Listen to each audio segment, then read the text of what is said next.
Well, I got a job here at Stuart Coves about 2 years ago, and coming up here I didn't realise that feeding sharks was one of the job protocols that some of us get to do.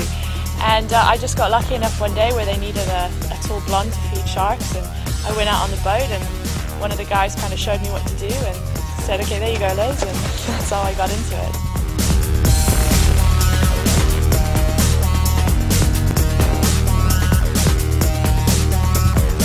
When you feed sharks, it can be a little bit nerve-wracking. I mean, they are, wild animals. They're not tame by any stretch of the imagination. So it can be quite overwhelming at times, but we're taught in a really safe way how to feed them. Here at Stuart Coves, we have what we call polite feeding.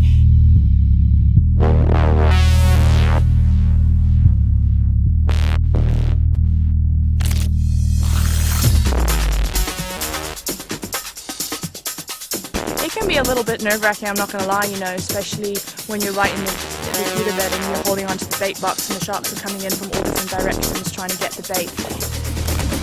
But we've been taught how to do it in specific ways, safe ways for us as well as for the sharks, because we're in their environment, so we want to protect them as much as we want to be protected ourselves, so we don't want to do anything that would jeopardize them either.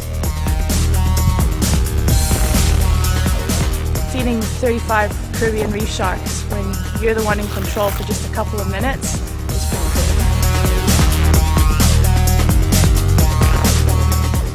But still, when you're right there in the nitty-gritty part of it and you're feeding them and there's lots of teeth jostling around smiling you in the face, it can get a little bit sort of crazy.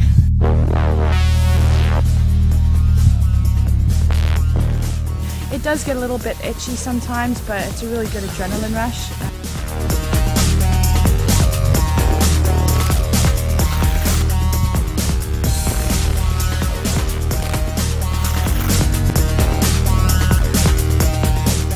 I had originally planned to get into law, go to law school and do that route, but I just decided sitting in a library studying wasn't for me. No regrets whatsoever. This is my office.